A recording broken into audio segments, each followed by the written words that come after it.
നന്മകൾക്കും സർവദാനങ്ങൾക്കും ഉറവിടമാണെന്നേശുവേ.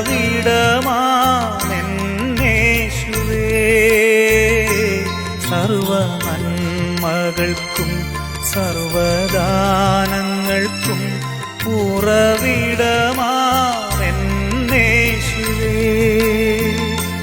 നിന്നെ ഞാൻ സ്തുതിച്ചിടുന്നു ദിനവും പരനേ നന്ദിയാൽ.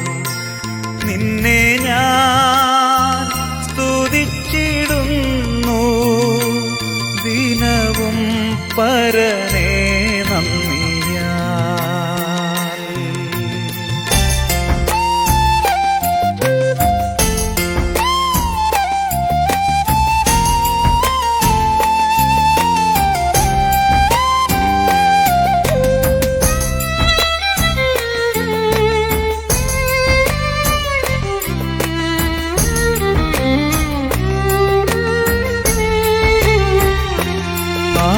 ആഴിയാഴത്തിൽ ഞാൻ കിടന്നു, കൂരിരുൾ എന്നെ മറപിടിച്ചു. ആഴിയാഴത്തിൽ ഞാൻ കിടന്നു, കൂരിരുൾ എന്നെ മറപിടിച്ചു. നാഥൻ തിരുക്കരം തേടിയെത്തി എന്നെ മാറോടു ചേർത്തണച്ചു. നാഥൻ തിരുക്കരം തേടിയെത്തി എന്നെ മാറോടു ചേർത്തണച്ചു. സർവ നന്മകൾക്കും സർവദാനങ്ങൾക്കും ഉറവിടമാണെന്നേശുവേ. നിന്നെ ഞാൻ സ്തുതിച്ചിടുന്നു ദിനവും പരനേ നന്ദിയാൽ.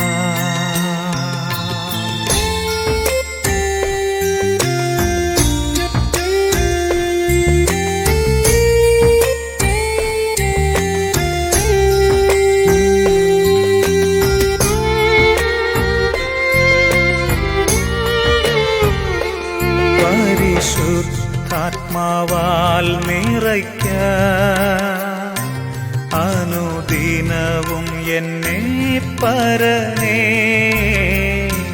പരിശുദ്ധാത്മാവാൽ നിറയ്ക്ക അനുദിനവും എന്നെ പരനേ. തിരുവേലയെ തികച്ചിടുവാൻ നൽവരങ്ങളെ നൽകിടുക. തിരുവേലയെ തികച്ചിടുവാൻ നൽവരങ്ങളെ നൽകിടുക. സർവ നന്മകൾക്കും സർവദാനങ്ങൾക്കും ഉറവിടമാണെന്നേശുവേ. സർവ നന്മകൾക്കും സർവദാനങ്ങൾക്കും ഉറവിടമാണെന്നേശു. ഏവർക്കും എന്റെ സ്നേഹ വന്ദനങ്ങൾ. 1 10 10 100 ഞാൻ പറഞ്ഞു വരുന്നത് ഹലോ ഹോപ്പ് ടെലികാസ്റ്റിനെ കുറിച്ചാണ്.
അറിയുന്ന പോലെ കഴിഞ്ഞ വർഷം ഡിസംബർ 19 കൊറോണ വൈറസ് ചൈനയിൽ നിന്ന് യാത്ര ആരംഭിച്ച് ഓരോ രാജ്യങ്ങളെയും കീഴടക്കുവാനായിട്ട് തുടങ്ങി. അങ്ങനെ ഫെബ്രുവരി മാസമായ സമയത്ത് ബഹ്റിൻ എന്നതായിരിക്കുന്ന ഗൾഫ് രാജ്യത്തും ആ വൈറസ് കടന്നു വരികയുണ്ടായി.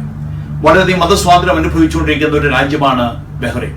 ആരാധനയ്ക്കും പ്രാർത്ഥനയ്ക്കും ദൈവജനത്തിനുമായിട്ട് വളരെയധികം സ്വാതന്ത്ര്യം ഭരണാധികാരികൾ നൽകിയിട്ടുണ്ട്. അത് പെട്ടെന്ന് നിലയ്ക്കുന്ന വാർത്ത എല്ലാവർക്കും ഉൾക്കൊള്ളുവാനായിട്ട് കഴിഞ്ഞില്ല. മാർച്ച് മാസമായ സമയത്തേക്ക് സമ്പൂർണ്ണ ലോക്ക്ഡൌണിലേക്ക് അത് നീങ്ങുകയാണ്. അങ്ങനെ പോകുന്ന സമയത്ത് എങ്ങനെയെങ്കിലും ദൈവജനത്തിന്റെ ഹൃദയങ്ങളിലേക്ക് ദൈവജനം എത്തിക്കണം എന്നുള്ള ചിന്ത ഹലോ ഹോപ്പ് ടീമിന്റെ മനസ്സിലേക്ക് കടന്നു വരികയുണ്ടായി. ഇതിന്റെ അണിയറ പ്രവർത്തകരും ചുമതലക്കാരുമായിരിക്കുന്ന doctor Cherian Mathews, brother Rajeev Stuart, brother George Kutty Sebastian എന്നിവർ പ്രാർത്ഥനയോടുകൂടെ ഈ സംരംഭത്തിന് തുടക്കം കുറിച്ചു. അങ്ങനെ മാർച്ച് 1 ഏറ്റവും ആദ്യത്തെ എപ്പിസോഡ് നമ്മുടേതായിരിക്കുന്ന കാതുകളിലും കണ്ണുകളിലും എത്തിച്ചേരുവാനായിട്ട് ദൈവം സംഗതിയാക്കി തീർത്തു. വളരെ സമഗ്രമായിരുന്ന ആ സംരംഭം ഇന്ന് 100 എപ്പിസോഡുകൾ പിന്നിട്ട് ഇവിടെ വന്ന് നിൽക്കുകയാണ്. കഴിഞ്ഞ ഓരോ എപ്പിസോഡുകളും അനുഗ്രഹമായി തീർന്നു എന്നറിഞ്ഞ് ദൈവത്തിന് സ്തോത്രം കരയിക്കുകയാണ്. ഓരോ എപ്പിസോഡിനെ സംബന്ധിച്ച് പറയുവാനുള്ളത് ഉറക്കമില്ലാത്ത രാത്രികളുടെയും വിശ്രമമില്ലാത്ത പകലുകളുടെയും ഫലമാണ് ഓരോ എപ്പിസോഡും എന്ന് പറയുന്നത് എനിക്ക് സന്തോഷമുണ്ട്. ഒരു ഉദാഹരണം മാത്രം ഞാൻ പറയുകയാണ്. ഒരു ദിവസം എന്റെ റെക്കോർഡിംഗ് വെച്ചത് രാത്രി 10:30 മണിക്കാണ്. അപ്പൊ ഞാൻ 10:30 മണി വളരെ ലേറ്റ് ആണല്ലോ എന്ന് കരുതിയിരിക്കുകയാണ്. അവിടെ ചെന്നു എന്റെ റെക്കോർഡിംഗ് കഴിയാറായ സമയത്ത് വേറെ ചിലർ ആ റൂമിലേക്ക് കടന്നു വരികയാണ്. അപ്പോൾ ഞാൻ കഴിഞ്ഞപ്പോൾ ചോദിച്ചാൽ എന്താണ് ഇപ്പോൾ ആളുകൾക്ക് വരുന്നത്. അപ്പോൾ അവർ പറയുകയാണ് ഇത് കഴിഞ്ഞിട്ട് വേറെയും റെക്കോർഡിംഗ് ഉണ്ട്, ഇത് കഴിഞ്ഞ് ഇനിയും ഒരു ടീം വരുവാനിരിക്കുകയാണ്. അതുകൊണ്ടാണ് ഞാൻ പറഞ്ഞത് ഉറക്കമില്ലാത്ത രാത്രികളും വിശ്രമമില്ലാത്ത പകലുകളും അവർ അതിനുവേണ്ടി ചിലവഴിച്ചത് കൊണ്ടാണ് വളരെ അനുഗ്രഹമായിട്ട് ഓരോ എപ്പിസോഡും വന്നെത്തുന്നത്. അവരെ ധൈര്യത്തിന് വേണ്ടി ഒരു വാക്യം മാത്രം ഞാൻ പറയുവാൻ ആഗ്രഹിക്കുകയാണ്. പുതിയ നിയമത്തിലെ 100ാമത്തെ വാക്യം മത്തായി 5:10. അതിലൊരു വാക്കിതാണ് ഭാഗ്യവാന്മാർ. 101ാമത്തെ വാക്യത്തിലും അതേ വാക്കുണ്ട് ഭാഗ്യവാന്മാർ. 102ാമത്തെ വാക്യം ഞാൻ പറയുവാൻ ആഗ്രഹിക്കുകയാണ്. സ്വർഗത്തിൽ നിങ്ങളുടെ പ്രതിഫലം വലുതാകൊണ്ട് സന്തോഷിച്ച് ഉല്ലസിപ്പിൻ. പ്രിയമുള്ളവരെ, ധൈര്യമായി മുൻപോട്ട് പോവുക. സ്വർഗത്തിൽ നിങ്ങളുടെ പ്രതിഫലം വലുതാകൊണ്ട് സന്തോഷിച്ച് ഉല്ലസിപ്പിൻ. ഈ ഓരോ എപ്പിസോഡ് മനോഹരമായിട്ട് മുൻപോട്ട് പോകുന്നു. ഇതിന് ഉദ്ദേശം ഞാൻ ഒരു 6 വാചകത്തിൽ ഒതുക്കുവാൻ ആഗ്രഹിക്കുകയാണ്. 100ാമത്തെ എപ്പിസോഡ് ആയതുകൊണ്ട് 100ാം സങ്കീർത്തനത്തിൽ നൽകുന്ന 6 കാര്യങ്ങളാണ് ഞാൻ പറയുന്നത്. 1, യഹോവ തന്നെ ദൈവം എന്ന് എല്ലാവരും അറിയുവാനായിട്ട് ഇടയായിത്തീർന്നു. 2, യഹോവ നല്ലവൻ എന്ന് അറിയണം. 3, അവന്റെ ദയ എന്നേക്കും ഉള്ളത് എന്നറിയുവാൻ ഇടയായിത്തീരണം. 4, അവന് വിശ്വസ്തത തലമുറയായി ഇരിക്കുന്നു എന്നറിയണം. 5, നാം അവനുള്ളവരും ആകുന്നു, അവന്റെ ജനമാണ് എന്നറിയണം. ഒടുവിലായിട്ട് നാം അവൻ മേയിക്കുന്ന ആടുകളാണ് എന്ന് തിരിച്ചറിയണം. ദൈവത്തെക്കുറിച്ചും ദൈവജനത്തെക്കുറിച്ചുമുള്ള അറിവുകൾ നമുക്ക് ധൈര്യവും ആശ്വാസവും വരവും നൽകുന്നതാണ്. 100ാമത്തെ എപ്പിസോഡിന് അവർ തെരഞ്ഞെടുത്തിരിക്കുന്ന പേര് ഹിസ് വേർഡ് അവർ കംഫർട്ട് എന്നുള്ളതാണ്.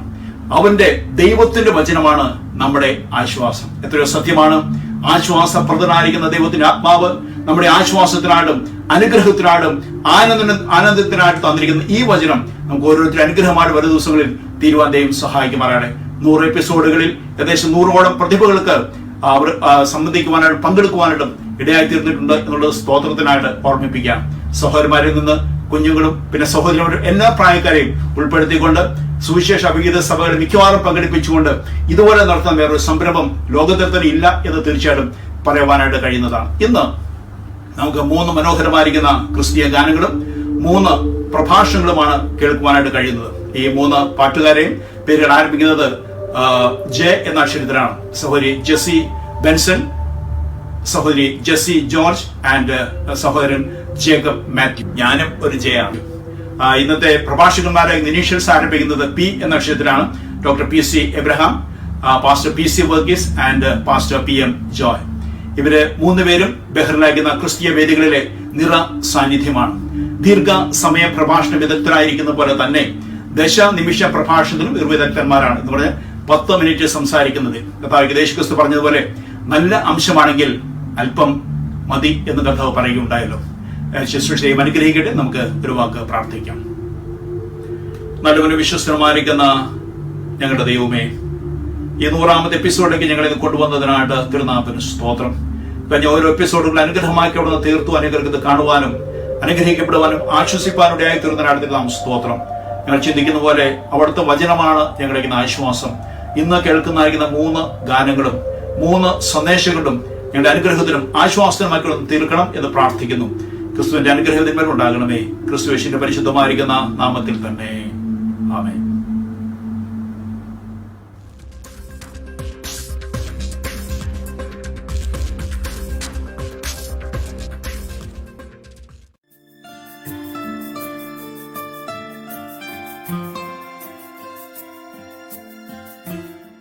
കർത്താവിനെ മഹത്വം. ഹലോ ഹോപ്പിൻ്റെ 100ാമത് എപ്പിസോഡ് ഇവിടെ ആരംഭിക്കുകയാണല്ലോ. കർത്താവ് നടത്തിയ എല്ലാ നല്ല വഴികളെയും ഓർത്ത് കർത്താവിനെ നന്ദിയോടുകൂടെ സ്തുതിക്കുന്നു. ഹലോ ഹോപ്പിൻ്റെ പിന്നിൽ പ്രവർത്തിക്കുന്ന സഹോദരങ്ങൾക്ക് എല്ലാവിധമായ അനുഗ്രഹങ്ങളും ആശംസിച്ചുകൊണ്ട് ഈ 100ാമത് എപ്പിസോഡിൽ കർത്താവിൻ്റെ വചനവുമായി നിങ്ങളെ സമീപിക്കുവാൻ കർത്താവിൽ ഞാൻ ആഗ്രഹിക്കുന്നു. നമ്മുടെ വാഴ്ത്തപ്പെട്ടവനായ കർത്താവ് നൽകിയ ചില ആഹ്വാനങ്ങൾ ദൈവവചനത്തിൽ നിന്ന് കാണുവാനായിട്ട് സാധിക്കുന്നു. അതിൽ 1ാമത്തെ ആഹ്വാനമായി നാം കാണുന്നത് മത്തായി സുവിശേഷം 4-ാം അധ്യായത്തിൻ്റെ 19-ാമത്തെ വാക്യമാണ്. എൻ്റെ പിന്നാലെ വരുവീൻ, ഞാൻ നിങ്ങളെ മനുഷ്യരെ പിടിക്കുന്നവരാക്കുമെന്ന് നമ്മുടെ വാഴ്ത്തപ്പെട്ടവനായ കർത്താവ് പത്രോസിനോടും അന്ത്രയോസിനോടും പറയുന്നത് നമുക്കവിടെ കാണുവാനായിട്ട് സാധിക്കുന്നു. കർത്താവിൻ്റെ ഈ 1ാമത്തെ ആഹ്വാനം പത്രോസിനോടും അവൻ്റെ സഹോദരനായിരിക്കുന്ന അന്ത്രയോസിനോടും കർത്താവ് ചെയ്യുമ്പോൾ കർത്താവ് പറയുന്ന ഒരു കാര്യം, come follow me and I will make you fishers of men. നിങ്ങൾ എൻ്റെ പിന്നാലെ വരുവീൻ, ഞാൻ നിങ്ങളെ മനുഷ്യരെ പിടിക്കുന്നവരാക്കും. A total surrender leads to a complete transformation. പത്രോസും അന്ത്രയോസും കർത്താവിൻ്റെ വാക്ക് കേട്ട് കർത്താവിൻ്റെ പിന്നാലെ ചെല്ലുവാൻ അവരെ തന്നെ സമർപ്പിച്ചാൽ അവരെ മൊത്തമായിട്ട് മാറ്റി രൂപാന്തരപ്പെടുത്തുവാൻ കർത്താവിന് കഴിയും. എന്നെ കേൾക്കുന്ന ദൈവമക്കളെ, കർത്താവിൻ്റെ ഈ ആഹ്വാനത്തോട് പ്രതികരിച്ച് യേശുവിൻ്റെ പിന്നാലെ വരുവാൻ നാം തയ്യാറായാൽ, ആര് തയ്യാറായാലും ആ വ്യക്തിയെ പൂർണ്ണമായിട്ട് രൂപാന്തരപ്പെടുത്തുവാൻ എൻ്റെ യേശുവിന് കഴിയുമെന്ന് മാത്രമല്ല, അത് പത്രോസിൻ്റെയും അന്ത്രയോസിൻ്റെയും മറ്റ് ശിഷ്യന്മാരുടെയും ജീവിതത്തിലൂടെ ദൈവവചനം നമ്മളെ തെളിയിക്കുന്നത് നമുക്ക് കാണുവാനായിട്ട് കഴിയും. കംപ്ലീറ്റ് ആയിട്ട് അവർ മാറിയത് നമുക്ക് കാണുവാൻ സാധിക്കുന്നു. അപ്പോൾ 1ാമത്തെ ആഹ്വാനം, എൻ്റെ പിന്നാലെ വരുവീൻ. 2ാമത്തെ ആഹ്വാനം നമുക്ക് എല്ലാവർക്കും വളരെ പരിചയമുള്ളതാണ്. മത്തായി സുവിശേഷം 11-ാം അധ്യായത്തിൻ്റെ 28-ാം വാക്യത്തിൽ കർത്താവ് പറയുന്നു, അധ്വാനിക്കുന്നവരും ഭാരം ചുമക്കുന്നവരുമായുള്ളവരെ നിങ്ങളെല്ലാവരും എൻ്റെ അടുക്കൽ വരുവീൻ. അപ്പോൾ എൻ്റെ പിന്നാലെ വരുന്നവൻ 2ാമതായി എൻ്റെ അടുക്കൽ വരണം. എൻ്റെ അടുക്കൽ വരണമെന്ന് കർത്താവ് എന്തിനാണ് ആഹ്വാനം ചെയ്യുന്നത്? I will give you rest. ഞാൻ നിങ്ങളെ ആശ്വസിപ്പിക്കും. ഇന്ന് ലോകം മുഴുവനും ഒരിറ്റാശ്വാസത്തിന് വേണ്ടി പരക്കം പായുന്ന സന്ദർഭങ്ങൾ നമുക്ക് കാണുവാൻ കഴിയും. അതുപോലെയുള്ള പ്രതിസന്ധിയിലൂടെയാണ് ലോകം കടന്നു പോകുന്നത്. എന്നാൽ ദൈവമക്കളെ, ആശ്വാസം കണ്ടെത്തുവാൻ കഴിയാത്ത ലോകത്തിൽ നമ്മുടെ അരിമനാഥനായ കർത്താവ് അന്ന് വിളിച്ചു പറഞ്ഞ വാക്കുകൾ ഇന്നും മാറ്റൊലികൊണ്ടിരിക്കുന്നു. എല്ലാവരും എൻ്റെ അടുക്കൽ വരുവീൻ. നിങ്ങളുടെ പ്രശ്നം എന്ത് തന്നെയായിരുന്നാലും, നിങ്ങളുടെ മനോവേദന എന്ത് തന്നെയായിരുന്നാലും, നിങ്ങളുടെ ഭാരം എത്ര വലുതായിരുന്നാലും, നിങ്ങൾ എൻ്റെ അടുക്കൽ വരുവീൻ, ഞാൻ നിങ്ങളെ ആശ്വസിപ്പിക്കും. 2ാമത്തെ ആഹ്വാനത്തിൽ കർത്താവ് നമുക്ക് ഓഫർ ചെയ്യുന്നത്, കർത്താവ് നമുക്ക് തരുന്ന ആശ്വാസം, ആ ആശ്വാസം പ്രാപിക്കുന്നതിന് വേണ്ടിയാണ് കർത്താവ് നമ്മെ വിളിക്കുന്നത്. 3ാമത്തെ കർത്താവിൻ്റെ ആഹ്വാനം മർക്കോസിൻ്റെ സുവിശേഷം 9-ാം അധ്യായത്തിൻ്റെ 19-ാമത്തെ വാക്യത്തിൽ നാം വായിക്കുന്നു, അവനെ എൻ്റെ അടുക്കൽ കൊണ്ടുവരുവേൻ. Bring him unto me. എൻ്റെ അടുക്കൽ കൊണ്ടുവരുവേൻ. വിശദീകരിക്കാതെ ഞാൻ ഓർപ്പിക്കട്ടെ, എന്തിനാണ് അവനെ യേശുവിൻ്റെ അടുക്കൽ കൊണ്ടുവരേണ്ടത്?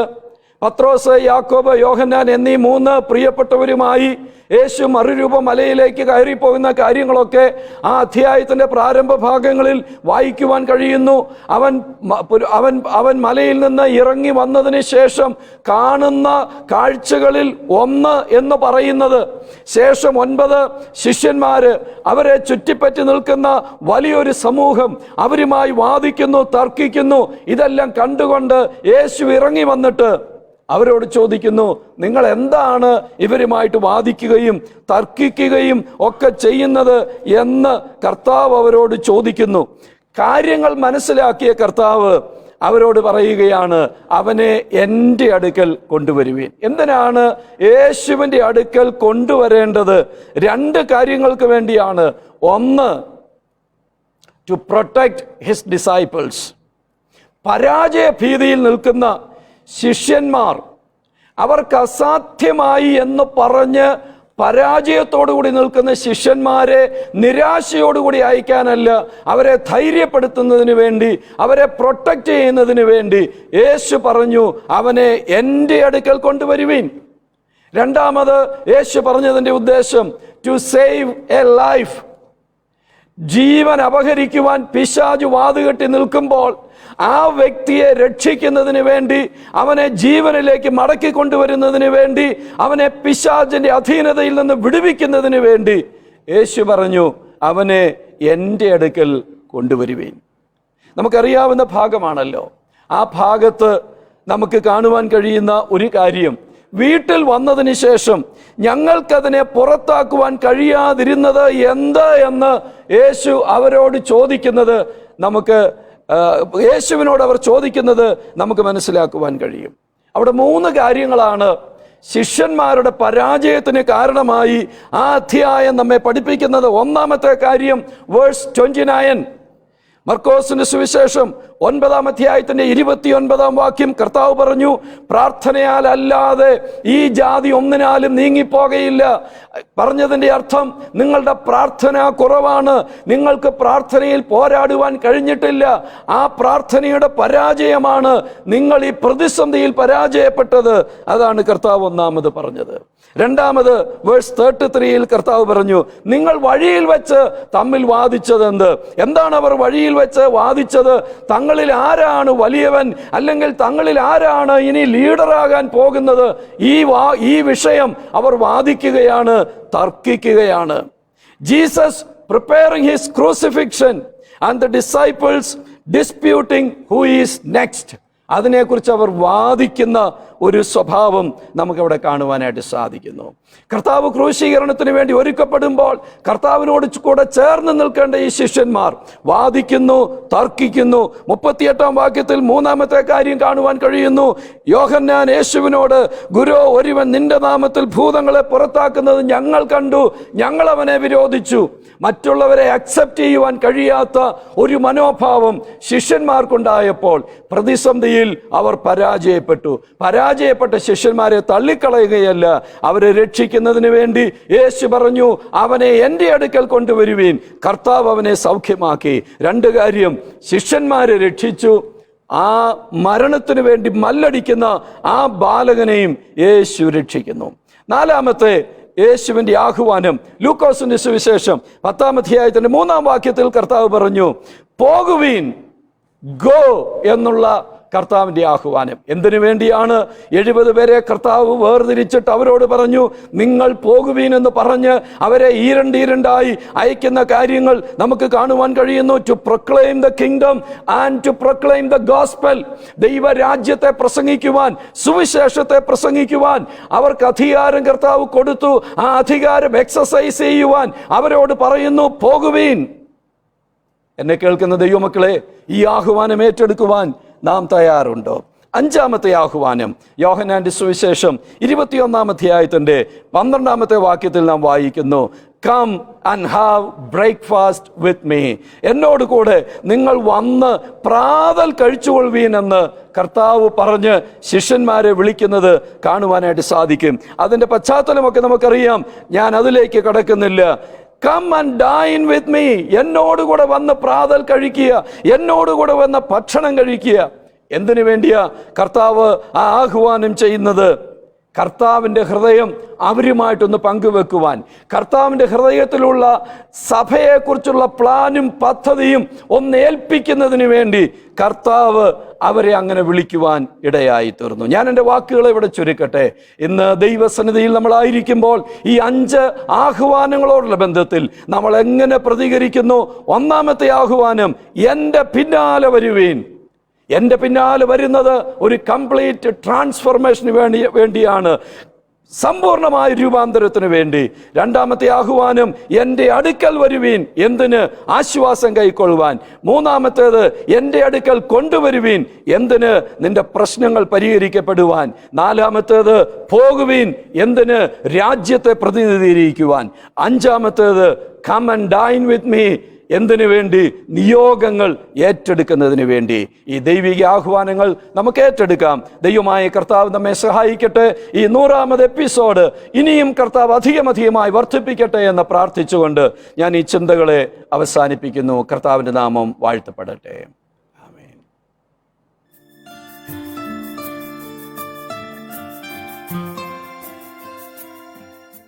Praise the Lord Almighty. Thank you, Jesus, for your endless love on each one of us. Let your name be glorified forever and ever. Once again, I thank and praise God for this blessed opportunity to sing on the 100th telecast of Hello Hope, which started in this lockdown period for the revival of many wounded and broken hearts. Amen. I pray that the Lord uses online live media these days much mightily for His gospel to be proclaimed in authority and in anointment. Hallelujah. As we read in the scripture, Psalm 46, God is a refuge and strength, a very present help in times of trouble. Amen. Yes, He is our best friend and a friend in need at all times. Thank you, Jesus. I would like to gracefully sing a prayer song from the depth of my heart, and I fully submit in His presence to seek His face all through my life and serve the omnipotent God with all of my heart, soul and mind until the gift of my life ends here on earth. Yes, Lord, here I am for you. Thank you, Jesus, for your wonderful presence. Hallelujah. Thank you, Jesus.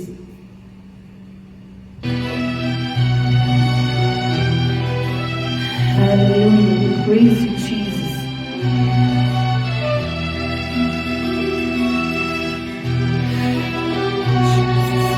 Praise the name of the Lord. Hallelujah. Thank you, Father. Hallelujah.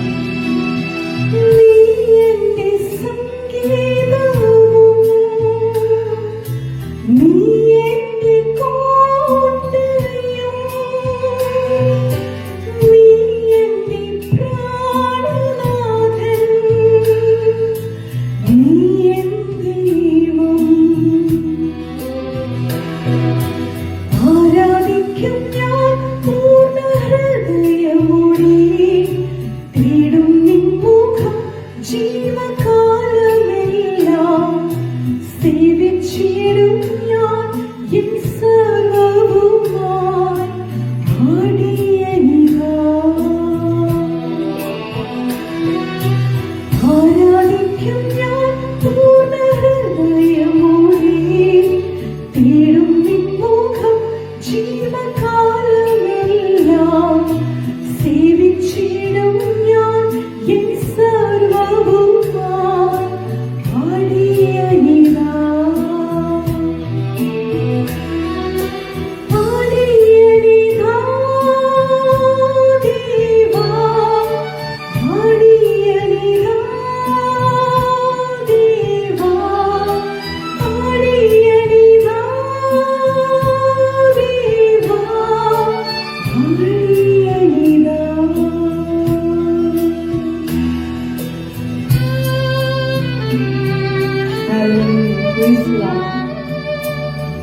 तुझे ढूंढूंगा संपूर्ण जीवन में, तेरी सेवा करूंगा मेरे सारी चीजों से। मैं हूँ यहाँ, आराधना करूं मैं पूरे दिल से, मैं तुझे ढूंढूंगा संपूर्ण जीवन में, तेरी सेवा करूंगा मेरी सारी चीजों से। मैं हूँ यहाँ,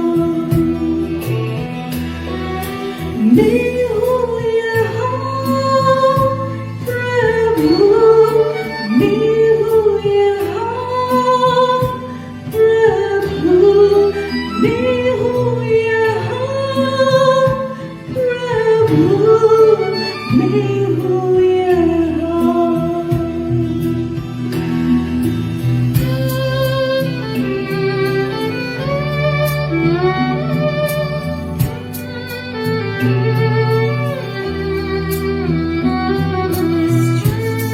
Hallelujah. Worship you, Father, with all our heart. Yes. Hallelujah. You are my refuge. You are my fortress. You are my friend near. You are my God. And now I worship you with all of my heart. Now I will seek your face all through my life. Now I will serve you, Lord, with all that I have. Here I am.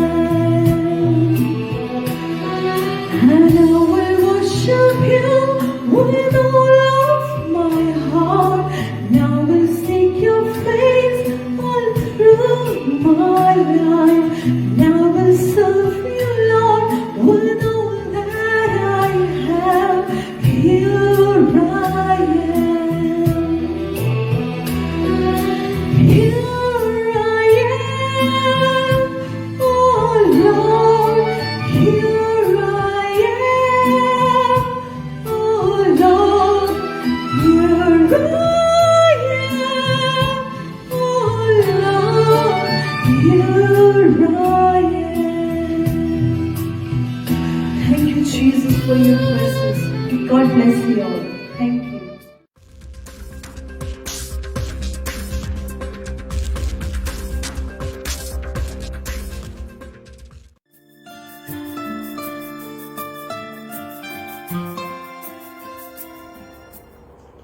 ഭയവും ആശങ്കയുമാണ് ഇന്ന് ലോകത്തെ ബാധിച്ചിരിക്കുന്ന ഏറ്റവും വലിയ പേമാരി. കോവിഡിനേക്കാൾ ഭയാനകമാണ് ആ virus. നിഷ്പാപ യുഗത്തിൽ ജീവിച്ചിരുന്ന ആദാമിനോട് ചോദിക്കുക, ആദാമേ, നിനക്ക് ഭയം എന്താണെന്ന് അറിയാമോ? ആദാം പറയും, എന്താണത്? ഞാനിത് കണ്ടിട്ടില്ല, കേട്ടിട്ടില്ല. ഇവിടെ എൻ്റെ കൂടെ ഒത്തിരി കൂട്ടുകാരുണ്ട്. സിംഹമുണ്ട്, കരടിയുണ്ട്, കടുവായുണ്ട്, ആടുണ്ട്, സീബ്രയുണ്ട്, ഒരുപാട് ഫലവൃക്ഷങ്ങളുണ്ട്. ഞങ്ങളെല്ലാം വളരെയധികം സന്തോഷത്തിൽ സൗമ്യതയിൽ ഒരുമിച്ച് ഇവിടെ ജീവിക്കുന്നു. ഇടയ്ക്കിടയ്ക്ക് ദൈവം ഇറങ്ങി വരുന്നു, ഞങ്ങളോടൊത്ത് സല്ലപിക്കുന്നു. വളരെ മനോഹരമായ രീതിയിൽ ഞങ്ങൾ ഈ തോട്ടത്തിൽ കഴിഞ്ഞുകൂടുന്നു. എന്നാൽ പാപത്തിൽ വീണ് കഴിഞ്ഞതിന് ശേഷം നാം ആദാമിനോട് ചോദിക്കുക, ആദാമേ, ഇപ്പോൾ നിനക്ക് ഭയമുണ്ടോ? അവൻ പറയും, ഞാൻ ഭയപ്പെട്ട് ഒളിച്ചിരിക്കുകയാണ്. ദൈവത്തോട് പാപം ചെയ്ത് ദൈവകൽപ്പന ലംഘിച്ച പിശാചിനെ അനുസരിച്ച ആദാം ഇപ്പോൾ ഭയത്തിന്റെ പിടിയിലായി. അതിന് ഭയത്തിന്റെ കാരണം പാപമാണ്. പാപം മരണത്തെ പ്രസവിക്കുന്നു എന്ന് ദൈവത്തിന്റെ വചനത്തിൽ പറയുന്നുണ്ട്. പാപത്തെ മൂടിവെക്കുന്നതിന് വേണ്ടി മനുഷ്യൻ ഒരുപാട് കാര്യങ്ങൾ ചെയ്യുന്നുണ്ട്. പല രീതിയിലുള്ള ഹീഡനിസ്റ്റിക് ആയിട്ടുള്ള പ്ലഷർ ലവിങ് ലൈഫ് അവൻ നടത്തി ജീവിച്ച് ഈ ഭയത്തിൽ നിന്നും താൽക്കാലികമായിട്ടുള്ള ഒരു വിടുതൽ ലഭിക്കുന്നതിന് വേണ്ടി അവൻ ശ്രമിക്കുന്നുണ്ട്. പക്ഷെങ്കിൽ അതൊന്നും സാധ്യമല്ല. ഭയത്തിൽ നിന്നും മോചനം പ്രാപിക്കണമെങ്കിൽ ഭയത്തിന്റെ കാരണമായിരിക്കുന്ന പാപത്തിൽ നിന്നും മോചനം ലഭിച്ചേ പറ്റുകയുള്ളൂ. On April 14th, 1912, a great unsinkable Titanic ship, the cruise ship, was sailing from Southampton, England to New York, USA, with its 2,208 passengers on board. Most of them were wealthy businessmen.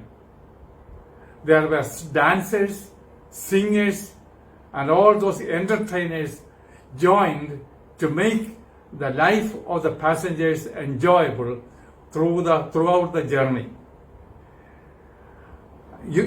You know that this Titanic was the largest floating vessel of that time.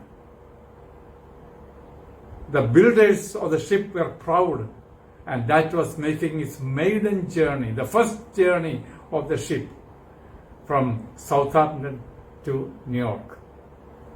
പിറ്റേ ദിവസം അർദ്ധരാത്രിയായപ്പോൾ, അതായത് April മാസം 15-ാം തീയതി, ഷിപ്പിന്റെ ഡെക്കിൽ dancing, പാർട്ടിയിങ്, drinking ഇതെല്ലാം കൊടികൊണ്ടു പോവുകയാണ്. ഭയങ്കര ശബ്ദം. ആ സമയത്താണ് കപ്പിത്താൻ ഒരു ഡിസ്ട്രസ് സിഗ്നൽ മുഴക്കുന്നത്. ആരും കേൾക്കുന്നില്ല. ശബ്ദമുഖരിതമായ അന്തരീക്ഷത്തിൽ ഈ ഷിപ്പിൽ കപ്പിത്താൻ സൗണ്ട് ചെയ്ത ആ ഡിസ്ട്രസ് സിഗ്നൽ ആരും കണ്ടില്ല. താൻ ചെയ്തത് ആ ഷിപ്പിന്റെ എല്ലാ ലൈറ്റും ഓൺ ചെയ്തു, ഫ്ലഡ് ലൈറ്റുകളെല്ലാം ഓൺ ചെയ്തു, ഷിപ്പ് ആ പ്രകാശത്തിലാക്കി. അന്നേരം ആൾക്കാർ ചോദിച്ചു, എന്താ കാര്യമെന്താ? The ship collided with a floating iceberg and it was broke. Within 3 hours, that ship went down to 2 miles deep Atlantic icy water with its passengers. 712 പേര് മാത്രമാണ് രക്ഷപ്പെട്ടത്. ബാക്കിയുള്ളവരെല്ലാവരും they were frozen to death. വളരെ പ്രതീക്ഷയോടുകൂടെ സന്തോഷത്തിനു വേണ്ടി ഇറങ്ങിത്തിരിച്ച ആ ഉല്ലാസയാത്ര അവസാനിക്കുന്നത് അങ്ങനെയാണ്. ഈ 2020 ആരംഭത്തിൽ ആ അർദ്ധരാത്രി നാം പുതുവർഷത്തെ സ്വാഗതം ചെയ്തു. നാം എല്ലാവരും അങ്ങോട്ടും ഇങ്ങോട്ടും പറഞ്ഞു ഹാപ്പി ന്യൂ ഇയർ. എന്നാൽ ആ ഹാപ്പിനെസ് ചുരുങ്ങിയ ആഴ്ചകൾ മാത്രമേ നിലനിന്നുള്ളൂ. COVID-19 പ്രത്യക്ഷപ്പെട്ടു, ഹാപ്പിനെസ് കളഞ്ഞു. ഇപ്പോൾ കേൾക്കുന്നത് എന്താണ്? COVID-19, corona, social distancing, contact tracing and quarantine, മരണം, കൈകഴുകൽ എന്ന് വേണ്ട നമ്മൾ ഇതുവരെ കേൾക്കാത്ത പുതിയ പുതിയ ടേംസ് ഒക്കെയാണ് ഇപ്പോൾ ജീവിതത്തിൽ എന്നുവെന്നും നാം കാണുന്നതും ചെയ്യുന്നതും പറയുന്നതും. ലോകമാസകലം ഭയപ്പെട്ട് ആശങ്കയിൽ കഴിഞ്ഞുകൂടുന്ന ഒരു കാലയളവാണല്ലോ ഇത്. ലോകത്തെ മുഴുവൻ കൊറോണ വൈറസ് ഒരു ബന്ദിയാക്കി തീർത്തില്ലേ എന്ന് ഞാൻ ചോദിക്കുകയാണ്. latest medical science and the latest technology cannot contain and control the spread of the coronavirus until now. മനുഷ്യൻ ചൊല്ലിട്ടു മാറി, ഞങ്ങളെ കൊണ്ടിത് പറ്റത്തില്ല എന്ന് പറയുന്ന ഒരു കാലയളവിലേക്ക് ഇപ്പോൾ വന്നിരിക്കുകയാണ്. എന്താണ് ഈ കൊറോണ നമ്മളെ ചൂണ്ടിക്കാണിക്കുന്ന വിഷയം? മനുഷ്യ ജീവിതം വളരെയധികം ഹ്രസ്വമാണ്. അത് പളുങ്കുപാത്രം പോലെ എപ്പോൾ വേണമെങ്കിലും പൊട്ടാൻ സാധ്യതയുണ്ട്. It is short live. പിന്നെ രണ്ടാമത്തെ കാര്യം, പ്ലഷർ മാത്രം ലക്ഷ്യമാക്കി, ജീവിതത്തിലെ സുഖം മാത്രം ലക്ഷ്യമാക്കി മുമ്പോട്ട് പോകുന്ന ജീവിതം ഒടുവിൽ പരാജയത്തിലും നിരാശയിലും നിപതിക്കും എന്ന് ഇത് ചൂണ്ടിക്കാണിക്കുന്ന ഒരു വിഷയമാണ്. ജ്ഞാനിയായ ശലോമോൻ സഭാപ്രസംഗി 12:8 പറഞ്ഞിരിക്കുന്നത് ഇങ്ങനെയാണ്: ഹാ മായ മായ, സകലതും മായ, എല്ലാറ്റിന്റെയും സാരം കേൾക്ക. താൻ പിന്നെയും പറയുകയാണ് 13ാമത്തെ വാക്യത്തിൽ, എല്ലാറ്റിന്റെയും സാരം കേൾക്ക, ദൈവത്തെ ഭയപ്പെട്ട് അവന്റെ കൽപ്പനകളെ പ്രമാണിച്ച്, അതാകുന്നു സകല മനുഷ്യർക്കും വേണ്ടിയത്. ജനിച്ചവരൊക്കെ മരിക്കും. അതുകൊണ്ടാണല്ലോ മനുഷ്യനെ മർത്യൻ എന്ന് വിളിക്കുന്നത്, മരണമുള്ളവൻ. മരണത്തിൽ നാം പറയാറുള്ള മറ്റൊരു കൊളോക്കിയൽ ലാംഗ്വേജ് ഉണ്ട്, ചത്തുപോയി. എന്താണ് ഈ ചത്തുപോയി എന്ന് പറയുന്നതിന്റെ അർത്ഥം? സത്തുപോയി എന്നാണ് അതിന്റെ അർത്ഥം. എന്താണ് മനുഷ്യന്റെ സത്ത്? അവന്റെ ഉള്ളിലെ അവന്റെ എസൻസ് എന്ന് പറയുന്നത് അവന്റെ ആത്മാവാണ്. അവന്റെ ആത്മാവ് ഈ ശരീരത്തിൽ നിന്ന് വേർപെടുമ്പോഴാണ് അവൻ ചത്തുപോയി, അവൻ മരണപ്പെട്ടു എന്ന് നമ്മൾ പറയാറുള്ളത്. പക്ഷേ ആത്മാവിന് മരണമില്ല, ശരീരമാണ് മരിക്കുന്നത്. ഈ മരണമില്ലാത്ത ആത്മാവ് പിന്നെ എവിടേക്ക് പോകുന്നു എന്നാണ് നമ്മൾ ചിന്തിക്കേണ്ട വിഷയം. ഈ ആത്മാവിന് പോകാനുള്ള രണ്ട് സ്ഥലമേ ഉള്ളൂ. ഒന്ന് നിത്യമായിട്ടുള്ള നരകം, അല്ലെങ്കിൽ നിത്യമായിട്ടുള്ള സ്വർഗം, ദൈവസന്നിധി. Born once, die twice. Born twice, die only once. ശരീരത്തിൽ എല്ലാവരും ഒരിക്കൽ മരിക്കും. എന്നാൽ പാപത്തിൽ ജീവിച്ച് പാപത്തിൽ മരിക്കുന്ന ഒരു വ്യക്തി പിന്നെയും മരിക്കും. അതായത് ദൈവത്തിൽ നിന്ന് എന്നേക്കുമായിട്ടുള്ള ഒരു വേർപാട് അവന് വരുവാനായിട്ട് പോവുകയാണ്. അതുകൊണ്ടാണ് ഇവിടെ എസെക്കിയേൽ പ്രവചനത്തിലെ ഒരു വാക്യമുണ്ട്, 18:4 ഇങ്ങനെ പറയുന്നു: പാപം ചെയ്യുന്ന ദേഹി മരിക്കും. ദേഹിയാണ് മരിക്കുന്നത്. ആ ദേഹിയുടെ മരണം എന്ന് പറഞ്ഞാൽ എന്താണ്? ദൈവത്തിൽ നിന്ന് എന്നേക്കുമായിട്ടുള്ള വേർപാട്. മരണം എന്ന് പറയുന്നത് ഒരു വേർപിരിയലാണല്ലോ. അന്നേരം ദൈവവുമായിട്ടുള്ള ഒരു വേർപിരിയലാണ് രണ്ടാമത്തെ മരണം. Those who born once only, they will die first in their body and second in their soul, eternal separation from God. എന്നാൽ ജീവിച്ചിരിക്കുന്ന സമയത്ത് യേശു കർത്താവിനെ സ്വീകരിച്ച് പാപത്തിന് പരിഹാരം വരുത്തിയ ഒരു വ്യക്തി അവൻ ശരീരത്തിൽ ഒരിക്കലായിട്ട് മരിക്കും. പിന്നീട് അവൻ ദൈവവുമായിട്ട് എപ്പോഴും സന്തോഷത്തിലും സല്ലാപത്തിലും കൂട്ടായ്മയിലും ജീവിക്കുമെന്നുള്ളത് നമുക്ക് ദൈവത്തിന്റെ വചനം പറയുന്ന ഒരു പരമാർത്ഥമാണ്. ദൈവത്തിന്റെ വചനം പറയുന്നു, ഇപ്പോഴാകുന്നു സുപ്രസാദകാലം, ഇപ്പോഴാകുന്നു രക്ഷാദിവസം. നാളെയല്ല, നാളെ നമുക്കുള്ളതല്ലല്ലോ. വീണ്ടും ജനിച്ച് ദൈവ പൈതലാകുവാനുള്ള സമയം ഇപ്പോഴാണ് എന്ന് ദൈവത്തിന്റെ വചനം പറയുവാണ്. പാപത്തിന്റെ ഫലമാണ് മരണം. പാപത്തിന്റെ പാപത്തിന്റെ വിഷയമെന്ന് പറയുന്നത് ഭയമാണല്ലോ. ഭയവും പാപവും മരണവും നീങ്ങുന്നത് കർത്താവായ ക്രിസ്തുയേശുവിൽ ഒരുവൻ വീണ്ടും ജനിക്കുമ്പോഴാണ്. പാപക്കടം കർത്താവ് വീട്ടിൽ കഴിഞ്ഞിരിക്കുന്നു സകലരുടെയും. നമ്മൾ ചെയ്യേണ്ടത് എന്തുവാണ്? ദൈവം കാൽവറി ക്രൂശിൽ തന്റെ പുത്രനെ ഇങ്ങോട്ട് പറഞ്ഞയച്ച് തന്റെ പുത്രന് മരിക്കുന്നതിന് വേണ്ടി ഏൽപ്പിച്ചു കൊടുത്തത് നമ്മുടെ മരണം ഏറ്റെടുത്തുകൊണ്ടാണ്. ഇനിയിപ്പോൾ നമ്മൾ മരിക്കേണ്ട ആവശ്യമില്ല.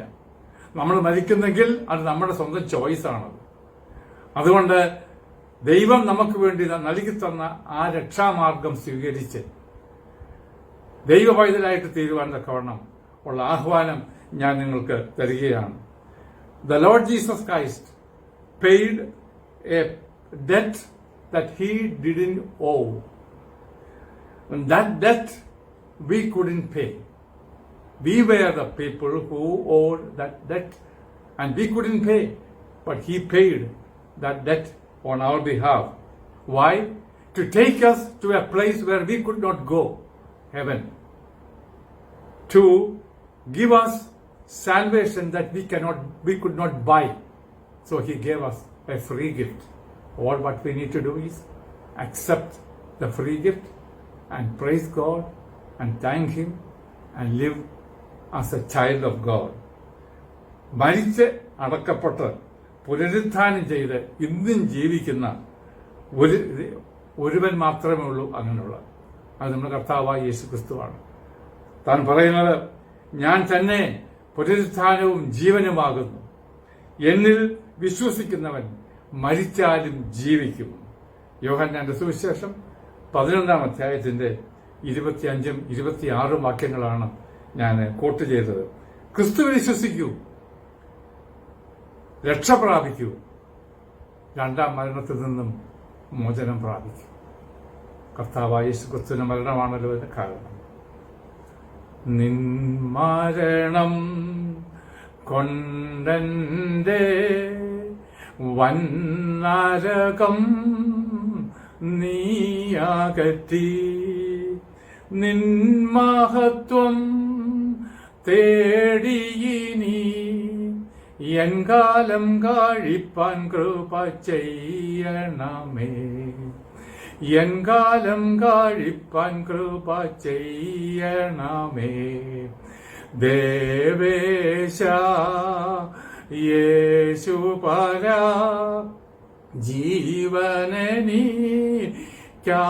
വെടിഞ്ഞോ, ജീവനറ്റ പാപികൾക്കു നിത്യജീവൻ കൊടുപ്പാനായി നീ മരിച്ചോ, നിത്യജീവൻ കൊടുപ്പാനായി നീ മരിച്ചോ. ഈ ക്രിസ്തുവിൽ വിശ്വസിക്കുക, ദൈവപൈതലാകുക. ദൈവം നിങ്ങളെ അനുഗ്രഹിക്കുമാറാകട്ടെ.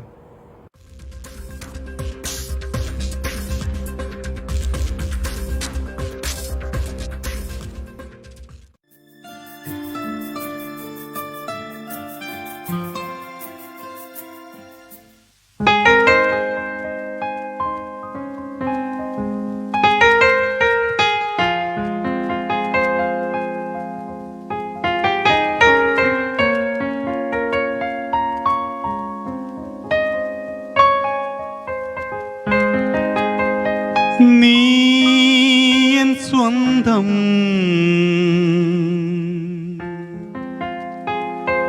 നീ എൻ പക്ഷം, നീറും വേളകളിൽ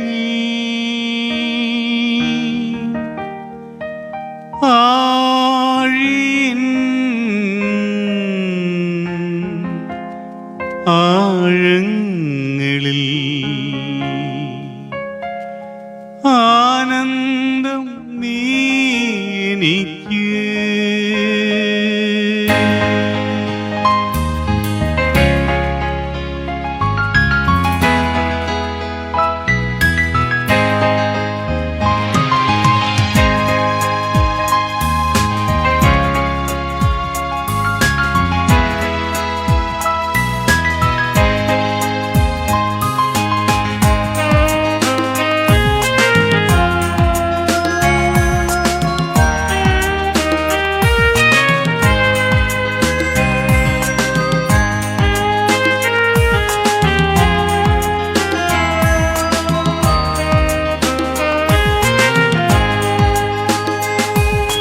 നീ എൻ സ്വന്തം, നീ എൻ പക്ഷം, നീറും വേളകളിൽ ആഴിൻ ആഴങ്ങളിൽ ആനന്ദം നീ എനിക്ക്. ചൂരച്ചെടിയിൻ കീഴിലും നിൻ സാന്നിധ്യമരുളും നാഥനേ, നീ എൻ സ്വന്തം, നീ എൻ പക്ഷം, നീറും വേളകളിൽ ആഴിൻ ആഴങ്ങളിൽ ആനന്ദം നീ എനിക്ക്.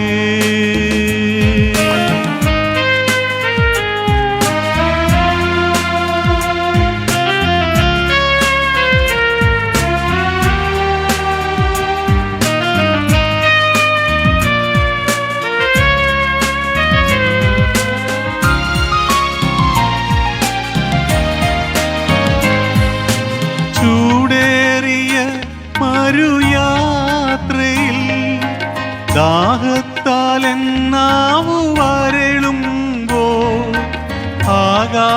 പൈതലിൻ കരച്ചിൽ കേട്ടവൻ എന്നാത്മദാഹം തീർത്തിടും. ചൂടേറിയ മരുയാത്രയിൽ ദാഹത്താൽ എന്നാവു വരളുമ്പോൾ ആകാരൻ പൈതലിൻ കരച്ചിൽ കേട്ടവൻ എന്നാത്മദാഹം തീർത്തിടും. നീ എൻ സ്വന്തം, നീ എൻ പക്ഷം, നീരും വേളകളിൽ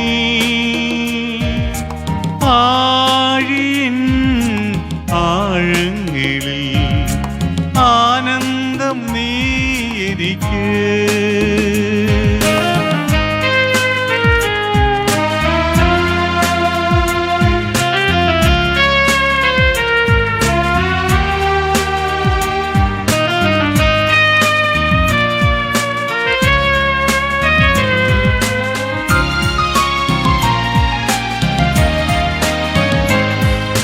ചാതഞ്ഞ ഓടവോടിക്കാത്തവൻ, പുകയുന്ന തിരിയെ കെടുത്താത്തവൻ, വിലാപങ്ങളെ നൃത്തമാക്കുന്നവൻ, വിടുതലിൻ ദൈവം എന്നേശു. ചാതഞ്ഞ ഓടവോടിക്കാത്തവൻ, പുകയുന്ന തിരിയെ കെടുത്താത്തവൻ, വിലാപങ്ങളെ നൃത്തമാക്കുന്നവൻ, വിടുതലിൻ ദൈവം എന്നേശു. നീ എൻ സ്വന്തം, നീ എൻ പക്ഷം, നീരും വേളകളിൽ ആഴിയിൻ ആഴങ്ങളിൽ ആനന്ദം നീ എനിക്ക്. ചൂരച്ചെടിയിൻ കീഴിലും നിൻ സാന്നിധ്യമരുളും നാഥനേ. നീ എൻ സ്വന്തം, നീ എൻ പക്ഷം, നീരും വേളകളിൽ ആഴിയിൻ ആഴങ്ങളിൽ ആനന്ദം നീ എനിക്ക്.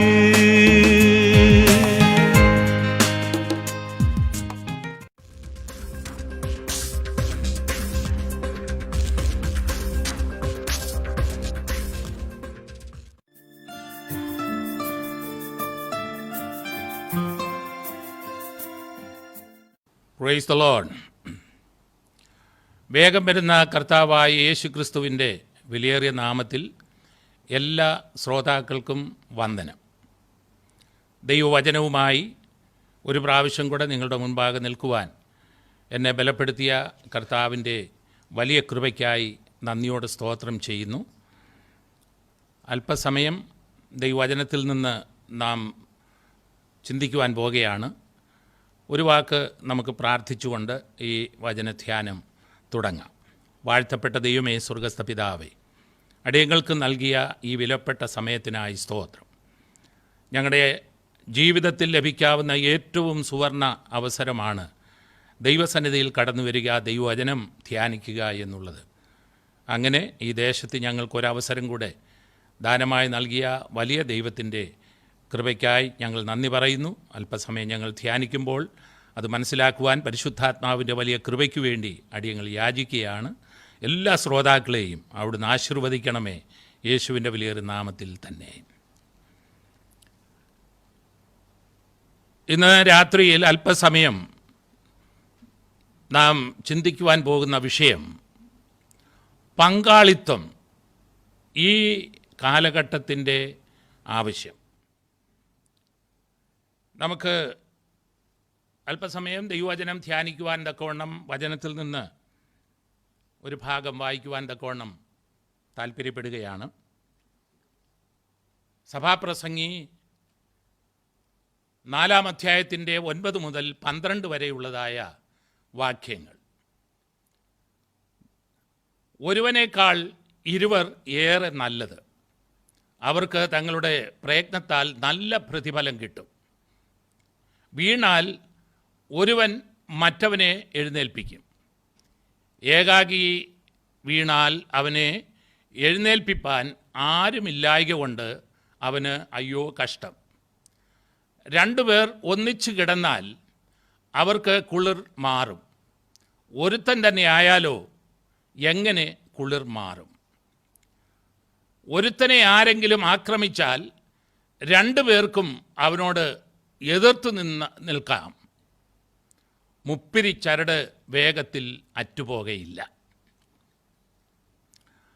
നമ്മുടെ ജീവിതത്തിൽ സാധാരണയായിട്ട് നാം എല്ലാവരും താരതമ്യം ചെയ്യാറുണ്ട്.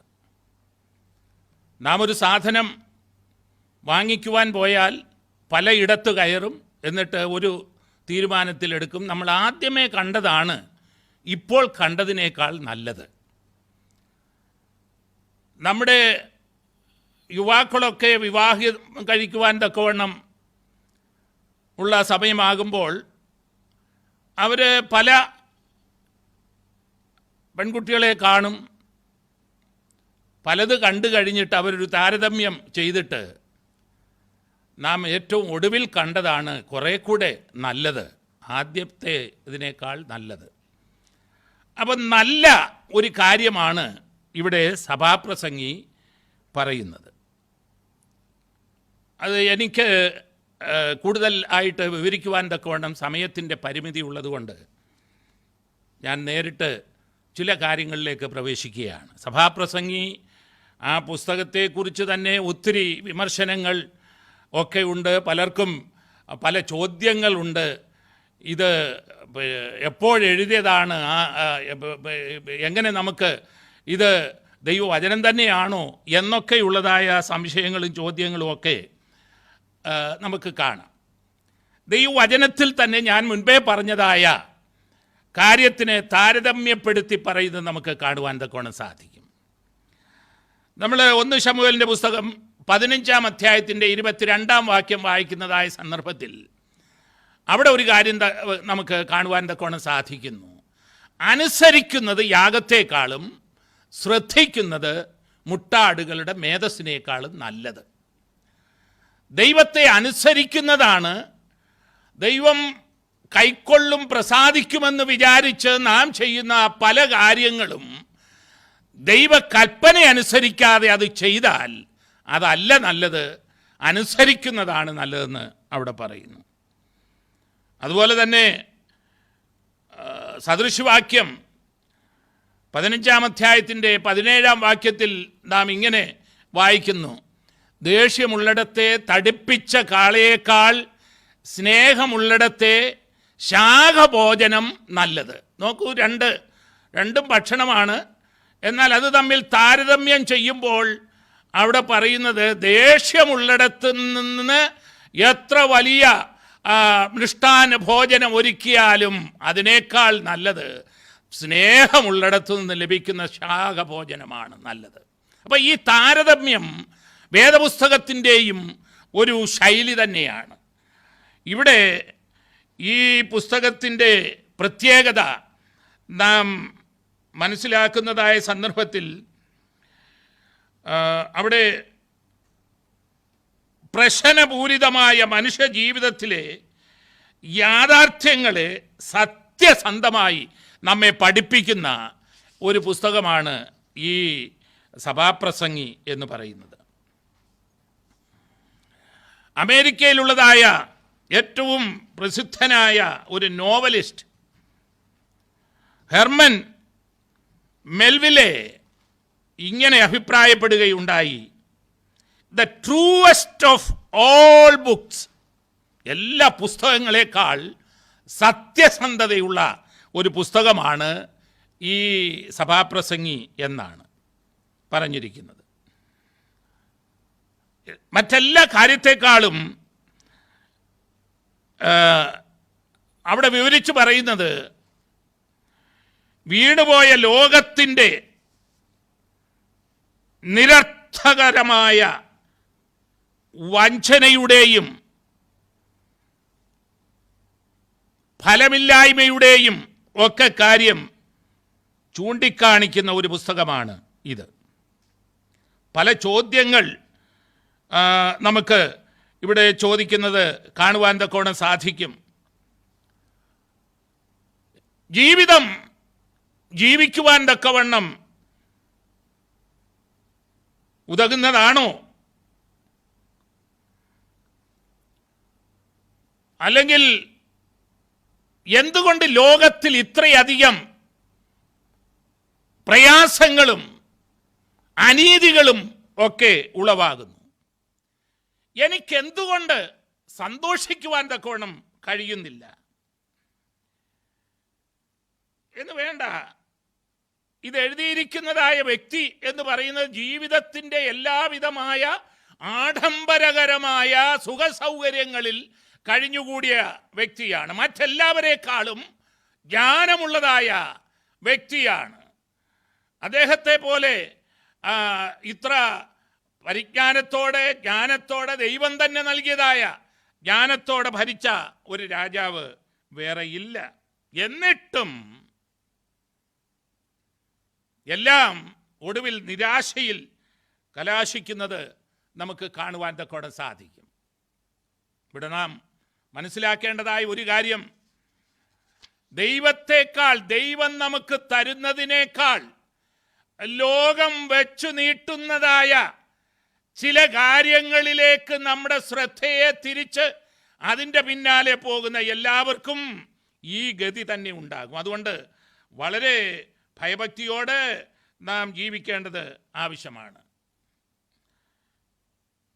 ജ്ഞാനം അടിസ്ഥാന പാളയമാക്കിക്കൊണ്ട്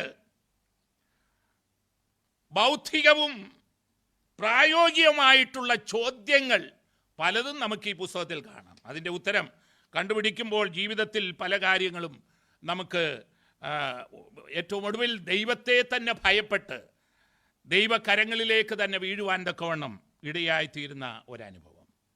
ഞാൻ നേരിട്ട് പറഞ്ഞ ഭാഗത്തേക്ക് കടന്നു വരട്ടെ. അപ്പോൾ നല്ലത് എന്താണ് എന്ന്, ഒരുവനേക്കാൾ ഇരുവർ ഏറെ നല്ലത്. അതിന് 2-3 കാര്യങ്ങൾ അങ്ങനെയുള്ളതായി അവർക്ക് ഏറെ അവരുടെ പ്രയത്നത്താൽ അവരുടെ പ്രവൃത്തിയിൽ ഒരാളിനേക്കാൾ 2 പേർ നല്ല. അതിൻ്റെ മുകൾ ഭാഗത്തൊക്കെ സ്വാർത്ഥമായി ആരെയും കൂട്ടുപിടിക്കാതെ ആരും തന്നെ സ്വന്തമായിട്ട് പോലും ആരുമില്ലാത്തതായ വ്യക്തിയൊക്കെ ചെയ്ത് പ്രയത്നിച്ച് ഇങ്ങനെ സ്വത്ത് സ്വരൂപിച്ച് അവൻ്റെ ഒടുവിലെ അവൻ ആർക്കു വേണ്ടിയാണ് ഇത് ചെയ്യുന്നത് എന്നുപോലും അറിയാതെ അങ്ങനെ പോകുന്ന പോക്ക് ഒക്കെ മുകൾ ഭാഗത്ത് പറയുന്നു. 13-ാം വാക്യം മുതൽ പറയുന്നത് ഈ ആലോചന ഗ്രഹിച്ച് ശാസനയെ ഒക്കെ മനസ്സിലാക്കി ജീവിതത്തിൽ കറക്ഷൻ വരുത്തുന്നതായ ബുദ്ധിമാന്മാരായിട്ടുള്ള ആളുകൾ നല്ലത്. ഇതിൻ്റെ രണ്ടിൻ്റെ ഇടയിലാണ് പങ്കാളിത്തം എന്നുള്ളതായ വിഷയം. ഒരുവനേക്കാൾ ഇരുവർ നല്ലത്. നാം ഉൽപ്പത്തി പുസ്തകത്തിൽ ദൈവം തന്നെ പറയുന്ന ഒരു കാര്യമുണ്ട്, മനുഷ്യൻ ഏകനായിരിക്കുന്നത് നന്നല്ല. അതുകൊണ്ടാണ് അവന് തക്കതായ ഒരു തുണയെ, ഒരു ഭാര്യയെ, ഒരു സ്ത്രീയെ അവൻ്റെ കൂട്ടാളിയായി തക്ക തുണയായിട്ട് ദൈവം അവന് കൊടുത്തതും. ഈ ഭാഗങ്ങളൊക്കെ വിവാഹത്തിനോടുള്ള ബന്ധത്തിൽ നാം കൂട്ടിച്ചേർത്ത് പഠിക്കുകയും അത് ചിന്തിക്കുകയും ഒക്കെ ചെയ്യുന്ന ഭാഗങ്ങളാണ്. എന്നാൽ കേവലം വിവാഹമല്ല ഇവിടെ ഉദ്ദേശിക്കുന്ന, അതിനപ്പുറമായി ചില ആത്മീയ ചിന്തകൾ ഇതിൻ്റെ പിന്നിലുണ്ട്. ഇത് ഒത്തിരി കാര്യങ്ങൾ ഉൾപ്പെടുത്തിക്കൊണ്ട് നമുക്ക് നൽകിയിരിക്കുന്ന ഒരു വചനഭാഗമാണ്. അതുകൊണ്ട് അവിടെ പറഞ്ഞിരിക്കുന്ന ഒന്നാമത്തെ കാര്യം,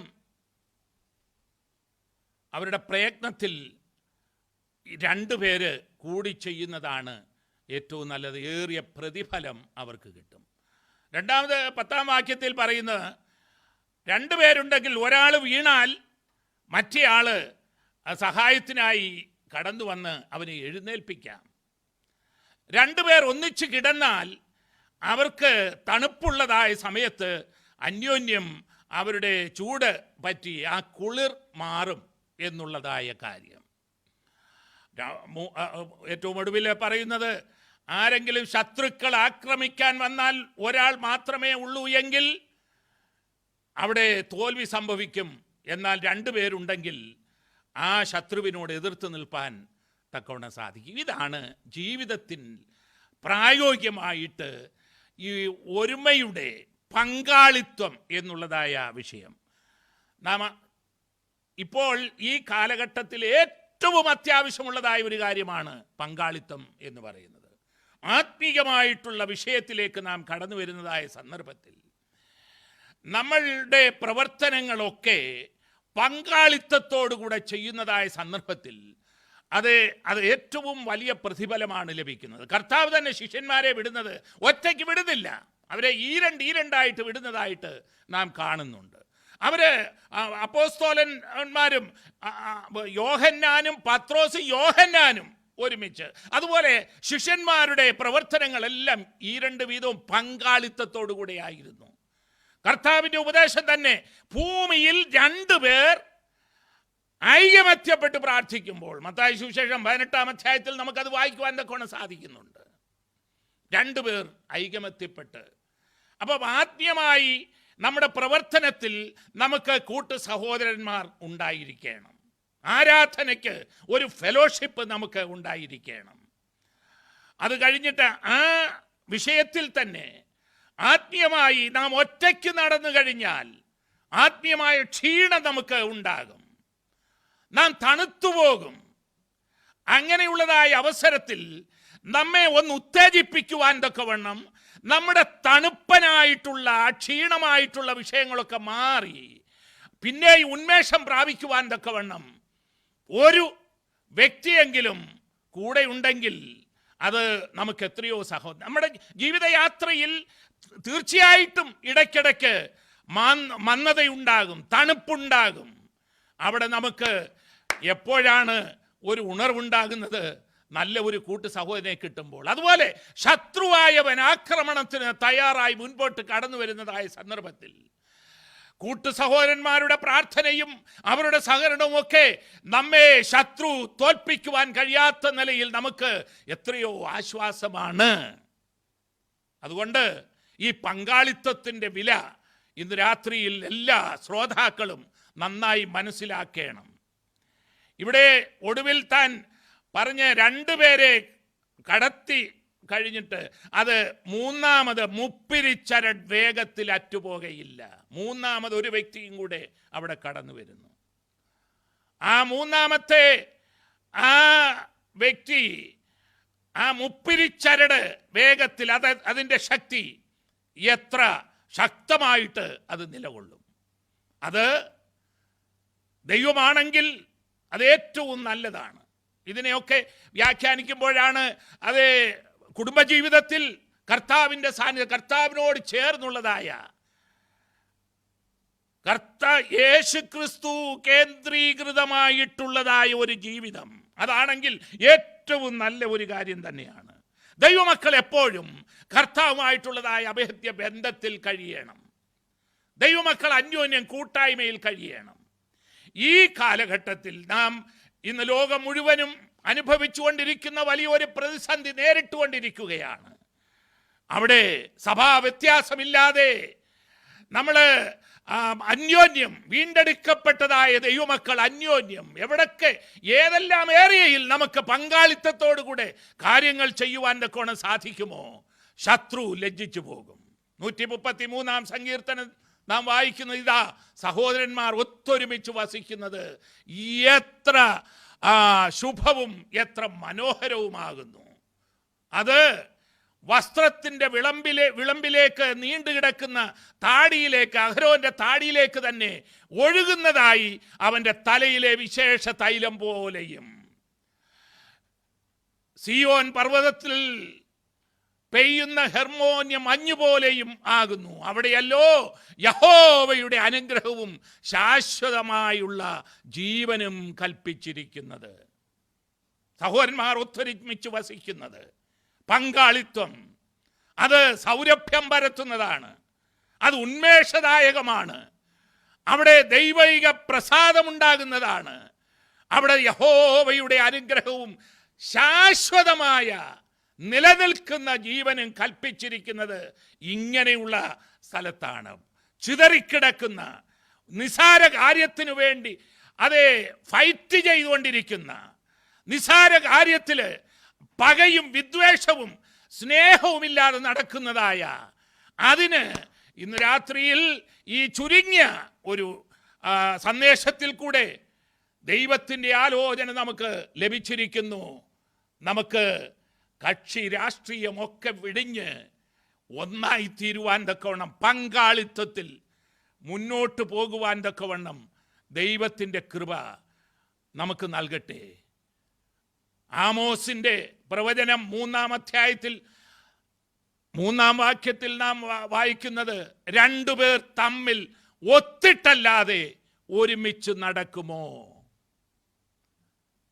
നമുക്കൊരൊരുമ ഉണ്ടാകണം. ഇത് നമ്മുടെ കയ്യിലിരിക്കുകയാണ്. നമുക്ക് താല്പര്യമുണ്ടോ? നമുക്ക് താല്പര്യം ഇല്ലെങ്കിൽ ഈ പറഞ്ഞ വിഷയം പങ്കാളിത്തം ഒന്നും നടക്കയില്ല.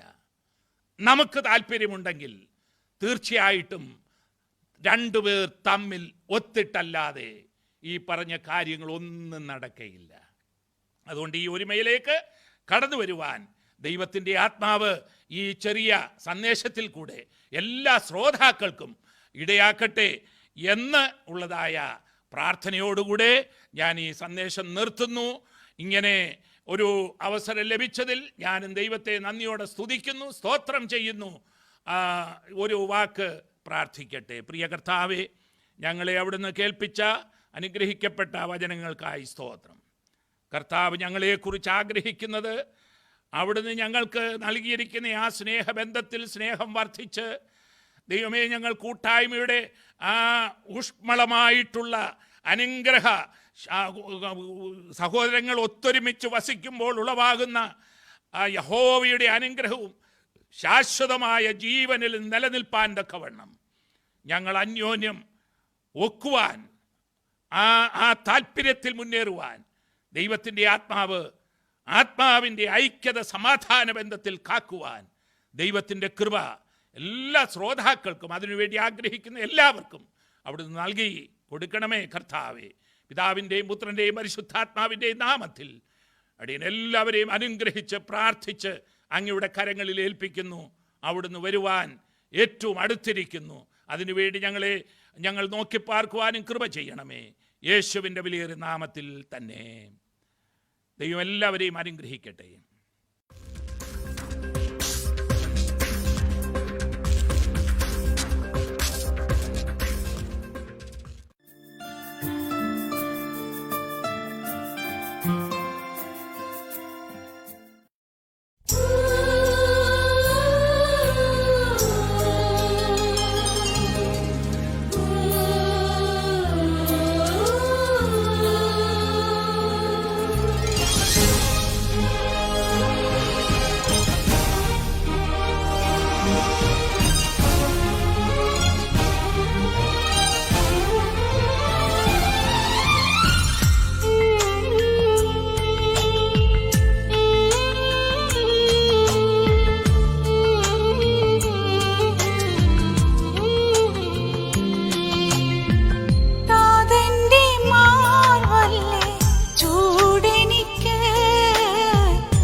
ഹലോ ഹോപ്പിൻ്റെ ഈ 100ാമത് എപ്പിസോഡിനെ കർത്താവ് ഇത്രത്തോളം അനുഗ്രഹമാക്കി തീർത്തതോർത്ത് നമ്മുടെ കർത്താവിനെ നമുക്ക് നന്ദിയോടെ സ്തുതിക്കാം. കർത്താവിൻ്റെ നാമം വാഴ്ത്തപ്പെടട്ടെ.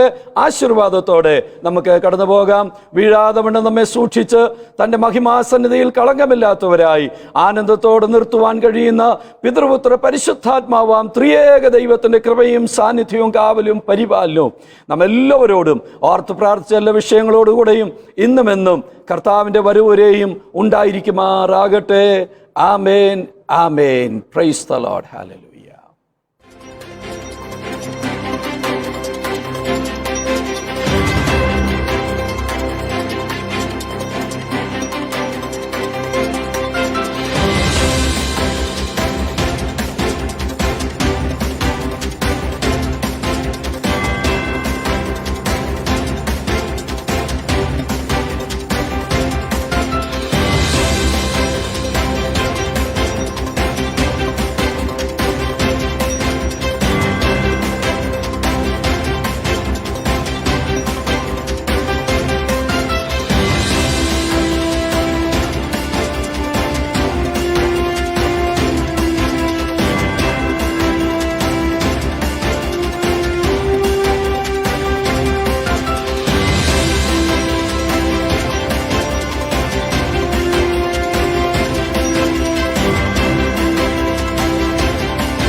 എങ്ങുമേ കാണും നിങ്ങൾ ഒരു കീടണമേ സ്വർഗതാത. ഈ യുഗാന്ത്യവേളയിൽ വാനിൽ നിന്നു ഞങ്ങൾ ഉണർവരുൾകയും നേരം ദേവാ. ആത്മതേജസ്സിനാലെ ദേവാ ഈ യുഗാന്ത്യവേളയിൽ വാനിൽ നിന്നു